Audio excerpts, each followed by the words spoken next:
Maawaing Jesus ko, lingapin mo ng mahabaging mong mga mata ang kaluluwa ni Pablo. Hindi pa alam ng kaluluwa kung saan siya pupunta. Hindi pa rin siya natatahimik.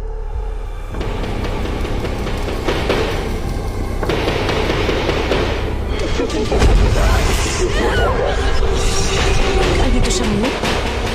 Kasama natin?